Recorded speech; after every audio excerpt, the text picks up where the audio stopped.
Marcos 1.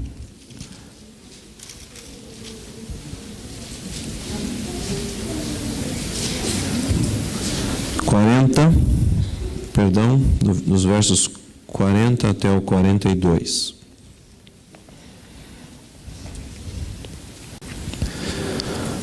Um leproso, aproximou-se dele e suplicou-lhe de joelhos: se quiseres, podes purificar-me. Cheio de compaixão, Jesus estendeu a mão, tocou nele e disse: quero, seja purificado. Imediatamente a lepra o deixou e ele foi purificado. Nos dias do Novo Testamento, havia muita confusão em relação a essa doença. Eu tive o privilégio de conhecer um médico, um dermatologista, que trabalhou anos na África só com leprosos, e diz ele que é uma inflamação no osso, e por isso ela vai corroendo, e você vê aquele espetáculo de horror. A lepra era confundida com outras doenças da época. A calvície comum, por exemplo, sob o sol da Palestina, podia causar algumas manchas ali e tal, e se pensava ser lepra. Então tinha que ir ao sacerdote para fazer um exame. O Antigo Testamento tem detalhes sobre como o sacerdote examinaria a possível doença para ver se era lepra ou não. E as manchas no couro cabeludo, manchas nas mãos, nas costas. A lepra era confundida com outras doenças de pele, mas a lepra verdadeira, ou mosaica, ou branca, era, quando identificada pelo sacerdote, sem dúvida a mais temida.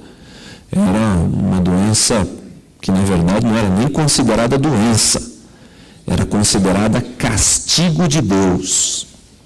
Se dizia naqueles dias: o dedo de Deus está sobre essa pessoa. Você imagina? Uma pessoa que ia ao sacerdote, se mostrava, e o sacerdote identificava como lepra verdadeira, esse tinha que abandonar a sua vida familiar, a vida na cidade, a vida em comunidade, e viver apenas e tão somente com os que tinham a mesma doença. Se criou uma casta, uma classe social. Era a única chance de um leproso ter alguma companhia. Um rei, um mandatário, um chefe de Estado que tivesse a lepra constatada, tinha que abandonar o trono. Ou ele escondia aquilo muito bem, ou ele tinha que abandonar o trono. O leproso era considerado imundo, não doente, imundo. O hálito do leproso era venenoso, se dizia. O toque no leproso era proibido. Se tornava imundo quem tocava um leproso. E a única sorte dele era viver com os seus iguais e longe das cidades. Quando eles se aproximavam de alguém, eles tinham que anunciar, sob pena de morte, apedrejamento. Eles tinham que anunciar: Ramê, Ramê, que é imundo, imundo. Essa era a prática naqueles dias.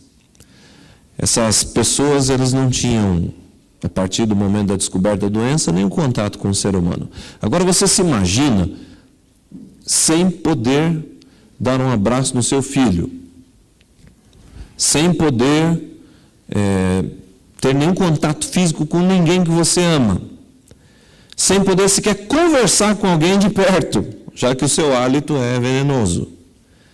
E para piorar tudo isso, você sabe, e todo mundo sabe, esse é o conceito, esse é o senso comum da época, que esse negócio é castigo de Deus. E você não sabe o que aconteceu, você não identificou o seu pecado, mas Deus está te castigando. Essa era a sorte de um leproso.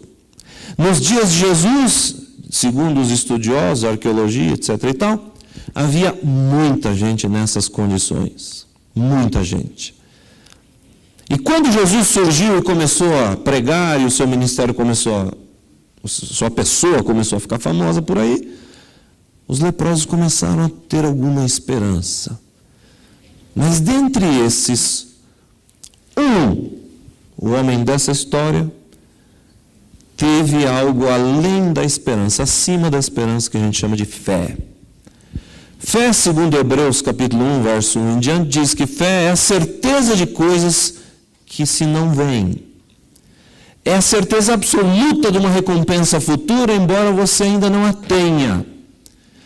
É você, de repente, acreditar em algo que você ainda não vê e não toca, não é concreto, mas é algo que você sabe que pode acontecer em determinadas circunstâncias. E este homem da história começou a pensar: se eu tão somente me encontrasse com esse tal de Jesus, esse Galileu, eu poderia, quem sabe, ser curado. Eu acredito nisso. Mas havia um problema, ou vários. O maior deles era, ele não podia se aproximar das pessoas. E Jesus estava sempre rodeado de gente. Como ele iria se aproximar de Jesus? Sem levar uma porção de pedradas. Como ele iria ter acesso a Jesus? Esse era o primeiro problema. O segundo problema era, desde os dias de Eliseu, há 800 anos, ou 800 anos antes deste dia, não se tinha notícia de cura de lepra. A última notícia que se teve de cura de lepra foi de Naamã, pelo profeta Eliseu. De lá até esse dia, não havia notícia de cura de lepra. Será que seria possível? Esse era o segundo problema. O terceiro problema, não menor do que os outros dois, era: se eu estou sendo castigado por Deus, será que o Filho de Deus vai me curar? Não faz sentido, não bate com a minha lógica. E é verdade. Se é Deus quem me castigou, que pôs o dedo sobre mim, como este, que é Filho de Deus, vai me curar?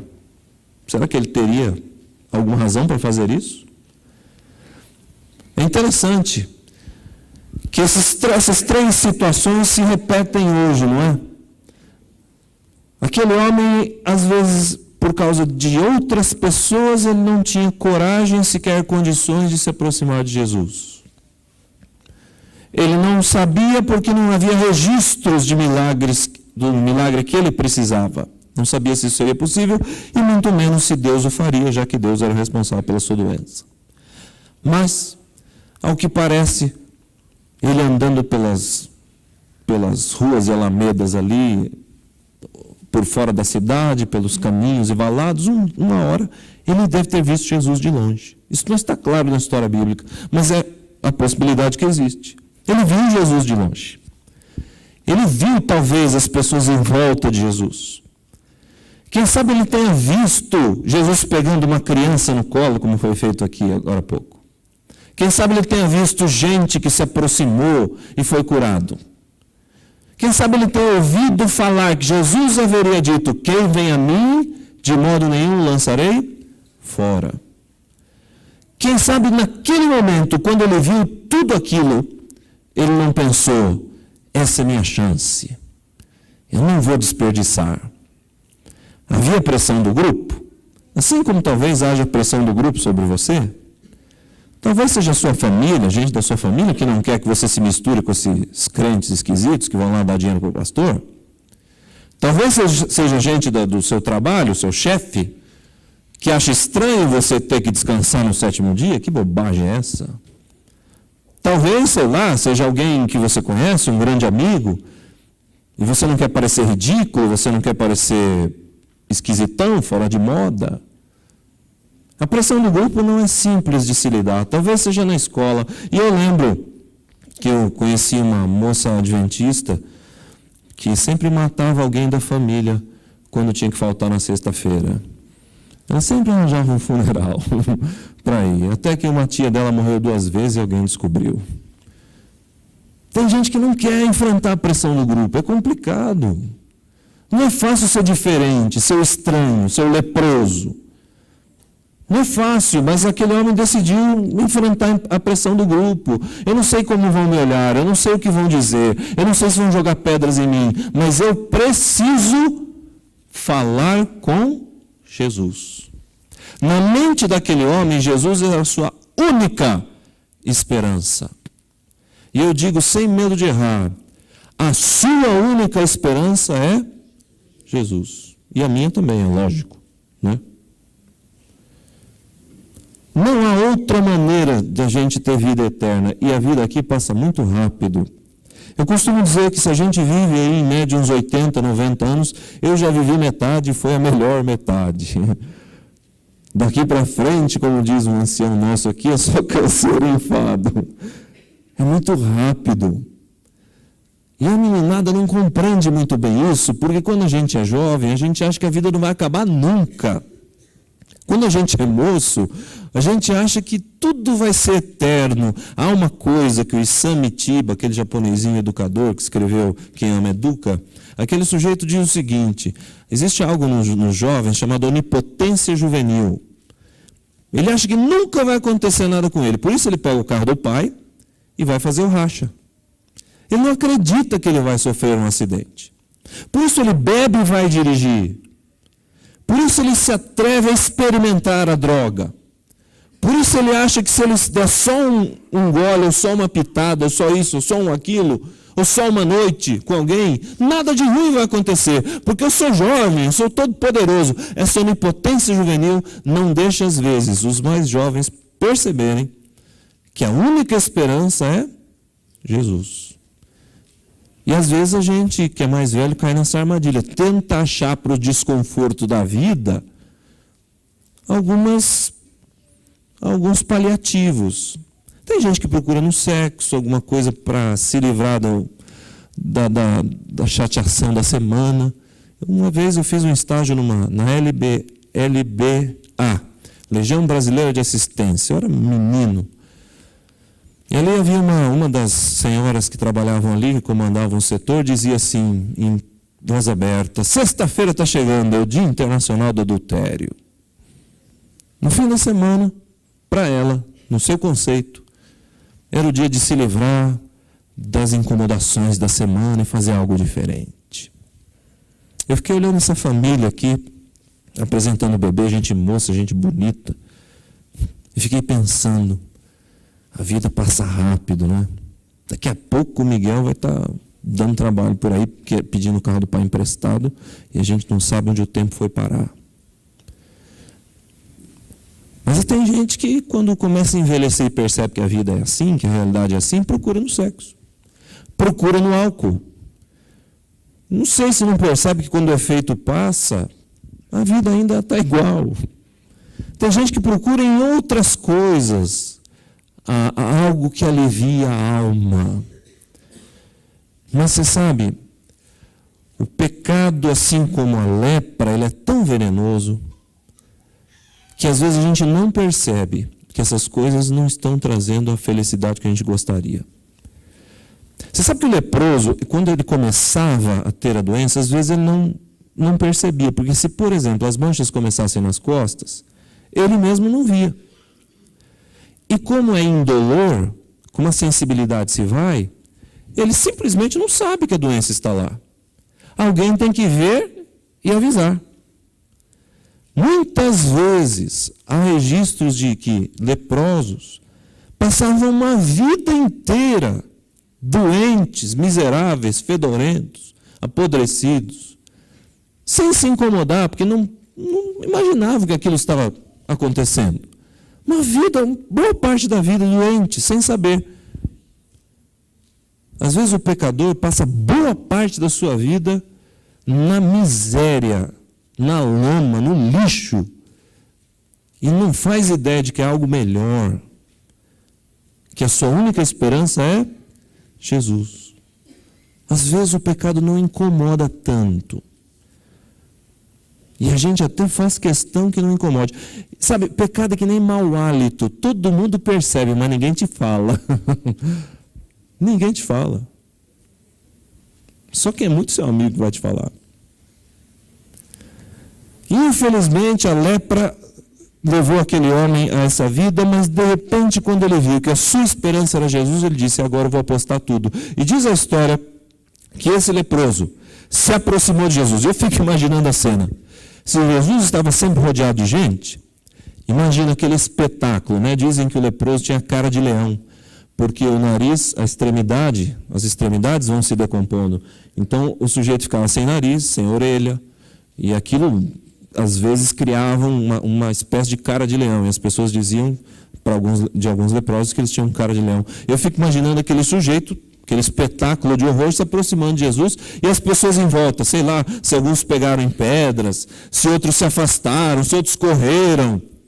Até porque encostou no leproso, está frito, você também tem que ser banido até se identificar se você pegou doença ou não. Ninguém quer se aproximar de leproso.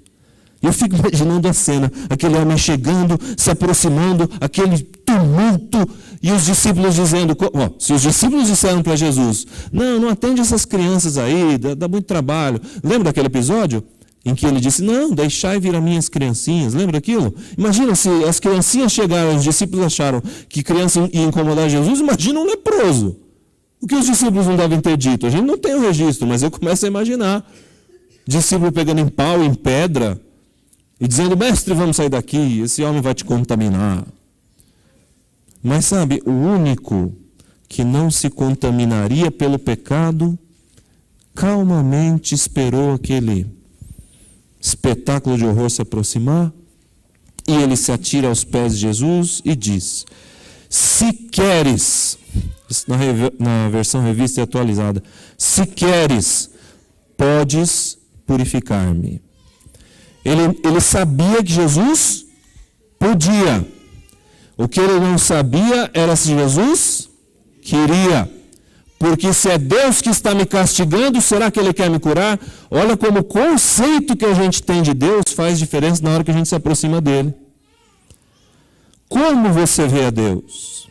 Qual é o retrato que você tem de Deus? O que te ensinaram quando você era pequeno que te faz ter medo de Deus? Como eram seus pais? Aí pode estar a resposta. Porque quando a gente é pequeno, a gente olha para os pais e acha que Deus é daquele jeito. Às vezes essa ideia me assusta. Por isso eu pedi perdão para meus filhos várias vezes. Como é Deus para você? Quem é Deus? Na Idade Média se pintava um tipo de Deus. Na Idade Moderna, outro. Na Pós-Moderna, outro. É mais ou menos assim. Deus é aquele sujeito bravo, irritado, ranzinza, que está em cima de um trono branco, coçando o queixo, esperando você fazer alguma coisa errada para te tacar um raio na cabeça. Alguns veem Deus assim. Outros veem Deus como um sujeito bonachão, jovem, de cavanhaque, calça jeans em cima de uma Harley Davidson. E Deus deve ser assim, porque tudo que a gente fizer, Ele é tão bonzinho que Ele não vai ligar, vai dar tudo certo. Outros veem Deus assim. Esse tipo de gente aqui, como vê Deus como um homem muito severo, anda certinho em cima do trilho, não é o que Ele quer. Ele adoraria pecar. Mas como Deus é muito brabo, muito nervoso e vai castigar, então ele anda em cima do trilho. E se ele desviar, é capaz de ele fazer uma penitência para ver se Deus perdoa. Este aqui, como Deus é muito bonzinho, muito legal, ele faz o que ele quer da vida e diz: Deus vai salvar todo mundo. Oh, glória! Como você vê a Deus?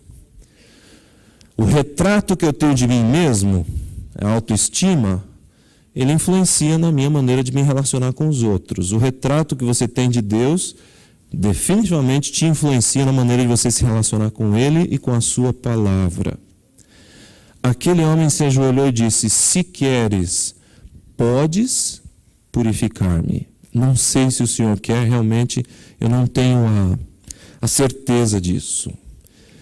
Eu não sei se eu acredito que o Senhor possa, eu não sei se o Senhor quer, dá para me entender? E ele ajoelhado clamava. E é engraçado que Jesus, raras vezes, eu não sei nem se essa não é a única vez, eu não tenho exatamente, não fiz essa pesquisa, mas me ocorre agora, que raras vezes Jesus deu uma resposta tão pronta. Interessante. Algumas vezes nas suas curas, aliás, muitas vezes, Jesus dizia o quê? Olha, vai lá no tanque e se lava, cuspiu no barro, pôs no olho, vai lá e se lava. Vai lá e se mostra ao sacerdote. Vai lá e faz isso, vai aqui e faz... Jesus falava para as pessoas resolverem, e o milagre ia acontecendo. Um dia um homem viajou mais de 50 quilômetros para pedir para Jesus curar o seu filho que estava doente. Ele subiu de Jericó para Caná da Galileia. E Jesus disse: volta, vai lá e vê seu filho. Imagina, se um exército marchava 25 quilômetros por dia, um homem sozinho, apressado, que seja 25, vai. Imagina, ele demorou um dia para voltar para casa, mais ou menos, né? 50 quilômetros, 2 dias para voltar para casa. Pensando, será, como é que está meu filho, coisa e tal. E quando ele estava chegando em casa, vieram dizer a ele: olha, teu filho está curado. Que horas que ele ficou bom? Ontem, à 1h, e o homem identificou. Foi aquela hora que Jesus disse: vai, teu filho está curado. Mas ele demorou 2 dias, ou um dia e uma noite, para ver o resultado do milagre. Mas nesse caso, não. Quando aquele homem se ajoelha e diz: se queres, podes purificar-me na hora. Não tem nem vírgula ali o negócio. Aliás, o texto grego não tem pontuação, né? Você sabe disso. Se queres, podes purificar-me. Jesus diz: quero ser limpo. E pôs a mão no cara. Pôs a mão, tocou. A Bíblia diz que ele tocou. Entenda, nada contamina a Deus. Nem eu com o meu pecado, nem você com o seu. Nós não podemos contaminar a Deus. Quando nós nos achegamos a Deus, a única coisa que pode acontecer é Ele nos purificar. Você não pode, não importa o que você tenha feito, não interessa onde você tenha descido, não importa o quão baixo você tenha ido, não importa o quão sujo você tenha se tornado, nada que você tenha feito, dito ou pensado pode contaminar a Deus. Então vá a Jesus. Porque a única coisa que pode acontecer é você sair desse encontro purificado. E ele diz: quero, fica limpo. E aquele que não se contaminava com nada, nem com pecado ou doença alguma, toca naquele homem. Isso foi muito atrevimento. Seria para um ser humano comum, mas não para Jesus. Eu quero, fica limpo.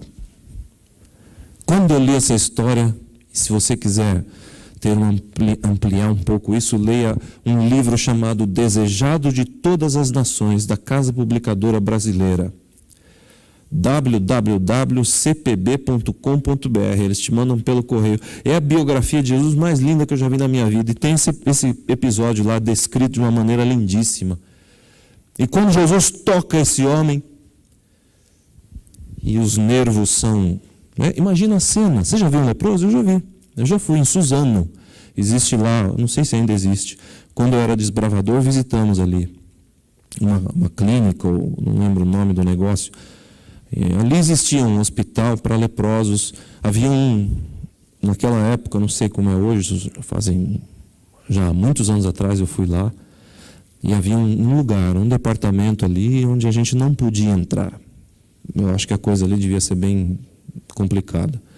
Mas as pessoas com quem nós vimos e com quem nós entramos em contato, a quem vimos realmente deformadas, é uma cena muito triste.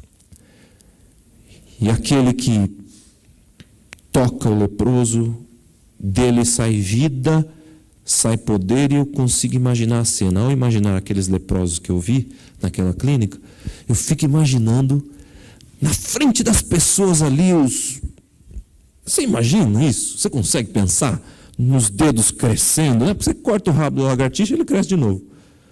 Agora o dedo, meu amigo, a orelha, o nariz. E eu consigo imaginar aquele homem se refazendo na frente das pessoas. Será que foi aos poucos? Será que foi num piscar de olhos, como será na ressurreição? Você já parou para pensar nisso? Como será que aquilo aconteceu? Não sei. Mas, de fato, ele, de repente, deve ter sua carne rosada novamente. Se bem que o palestino deve ser mais moreno, né? Moreninho assim, bonito, bronzeado, novinho em folha. E eu fico pensando na gente, no pecado e no nosso encontro com Jesus. Como eu vejo a Deus? Isso me impede de encontrar com Ele.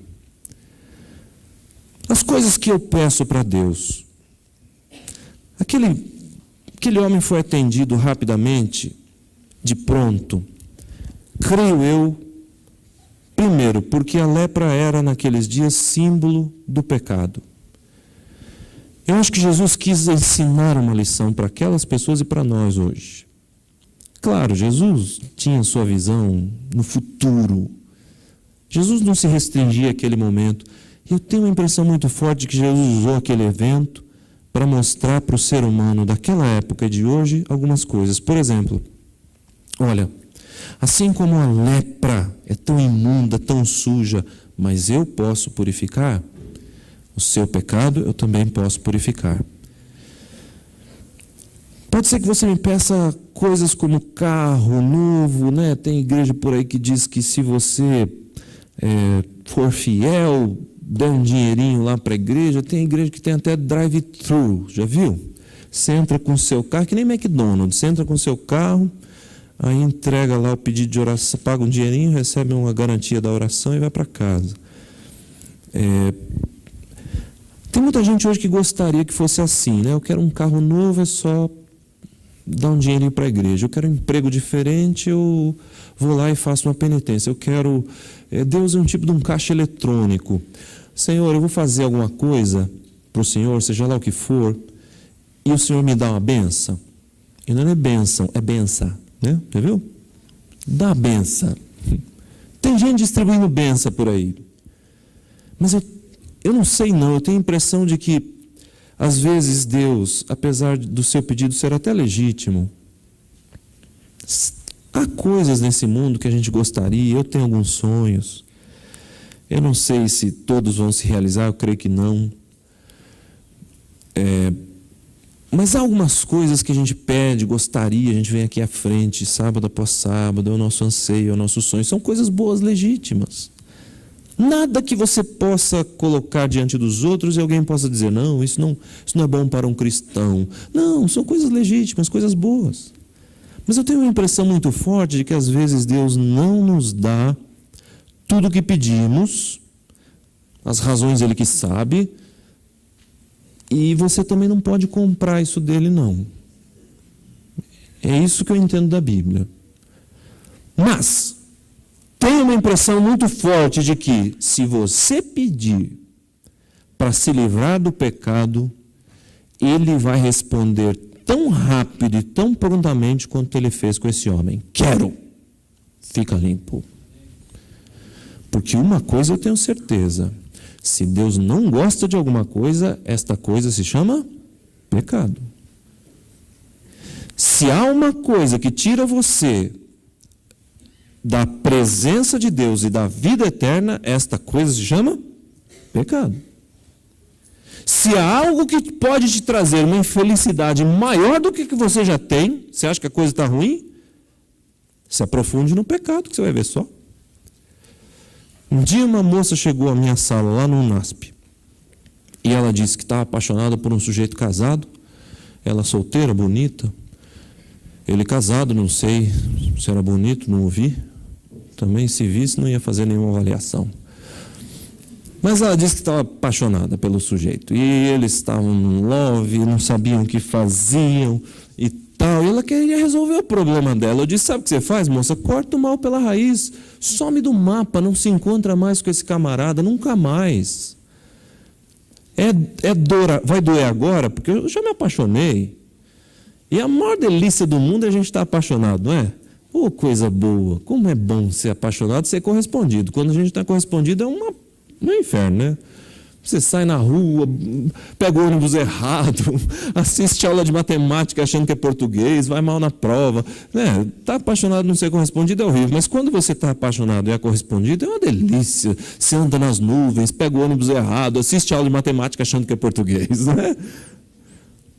Então eu falei para ela, olha, deve ser muito bom o sentimento que você está, a sensação de gostar de alguém, só que você veio aqui porque você sabe que isso não presta, que não é para você. Se fosse outra circunstância, tudo bem, mas não... Então dói agora, corta o mal pela raiz, dói agora para não doer depois. Eu disse a ela, Ou satisfaça o seu desejo agora para sofrer depois. A única certeza que eu tenho na vida, eu disse para ela, embora não te conheça e talvez nunca mais te veja, como de fato nunca mais a vi, a única certeza que eu tenho para te dizer é que se você se aprofundar no pecado, as coisas vão piorar e muito. Está doendo agora? Você não imagina o que vai ser depois. E só o tempo dirá. O leproso, infelizmente, o leproso moderno, o leproso pecador, convicto no seu pecado, que não quer deixá-lo, mais cedo ou mais tarde vai descobrir que só continuou no mal, não se encontrou com Jesus como deveria, só para sofrer mais. É assim que funciona. Um dia, um moço que pisou na bola feia, um amigo da gente querida, sumiu no mundo, nós nunca mais vimos, e um dia Josué encontrou e disse, nossa, Denis, como fulano está acabado, tal. Eu disse, Josué, você já viu o pecado melhorar alguém? Você já viu alguém que entrou no pecado e voltou mais bonito, mais saudável, mais feliz? Me mostra essa pessoa. Então o leproso tem que tomar uma atitude, ele tem às vezes medo do remédio de Deus, porque às vezes o remédio de Deus causa um impacto, dói. A cura nem sempre é suave e tranquila, a cura às vezes é dolorida, você precisa enfrentar as pessoas, a vergonha, precisa enfrentar o mal-estar de ser exposto, mas tem que ir lá e se ajoelhar e dizer, Senhor, se queres, eu não sei se o Senhor quer, mas eu sei que o Senhor pode. A única certeza que eu tenho é que se você e eu fizermos isso, Jesus dirá, eu quero te livrar do pecado. Eu quero. Porque a única coisa que te separa da vida eterna é o pecado. A única coisa que te separa da ressurreição dos mortos é o pecado. A única coisa que te separa de mim e das bênçãos que eu tenho para te dar, ainda nesse mundo, é o pecado. Nada mais pode separar você de mim a não ser o pecado. Então, meu filho, minha filha, eu quero. Fica limpo. Eu vou terminar te contando a história de um paraquedista. Esse homem, general do exército americano, sobrevoando uma região, lançaram-se de paraquedas alguns para um treinamento, e ali, aquele sujeito ao cair, o paraquedas enroscou em algumas árvores e ele ficou pendurado. E ali pendurado ele pensou, agora o que eu faço? Ele não tinha as mãos, ele não tinha acesso com as mãos a nenhum tipo de instrumento para se livrar do paraquedas, ele ia ficar pendurado ao resto da vida. Quando um nativo da ilha chegou, e o nativo se aproximou, olhou e disse, olha, o senhor é um general do exército americano. E ele disse, sim, é verdade, agora você pode me ajudar a descer daqui? E tem mais, essa sua patente é alta, o senhor deve ganhar um salário X. O cara tinha estudado todo o exército, porque o exército fazia treinamentos ali, o sujeito estudou todos os, né? Entrou nos meandros ali do exército e disse, o senhor deve até ganhar um valor entre X e Y, não é? Ele disse, é verdade, como você sabe? Eu estudei. Ok, mas então dá para você me tirar daqui? E tem mais, esse seu paraquedas aí, ele tem essa característica, é feito desse pano, desse tecido e tal, as cordinhas, muito legal esse paraquedas. É verdade, você tem razão, mas dá para você me ajudar a sair daqui? Não, e suas botas são resistentes, porque eu vi como é feito o uniforme de vocês. É um negócio interessante. Eu até queria ter. É verdade. Agora, você está me dizendo um monte de verdades que não servem para nada se você não me tirar daqui. Você sabe, às vezes a gente é crente, bonitinho, vem na igreja de terninho, perfumado, cheirando mamãe e bebê. Maravilha. Só tem um problema. A gente vem cheio de verdades que não servem para nada se a gente não for a Jesus para Ele tirar o nosso pecado. A gente vem cheio de doutrinas, Deus cabe na nossa cabeça, uma coisa incrível. Deus que criou o universo, de repente cabe na minha cabeça, eu chego aqui na lição da escola sabatina e eu sou professor de Deus. Se bobear, eu ensino a Deus como viver e como interpretar a sua palavra. Só tem um detalhe, são verdades que não servem para nada se eu não vivê-las e se eu não for a Jesus para Ele tirar o meu pecado. São todas verdades. Mas se não ajudarem a gente a sair da lama do pecado, são bonitas teorias. Meu apelo para você hoje é que a gente saia daqui com uma convicção, um desejo e uma certeza. Um desejo de ir a Jesus e dizer: se quiseres, podes purificar-me. E uma certeza de que Ele dirá: quero, fica limpo. Que Deus te abençoe. Amém.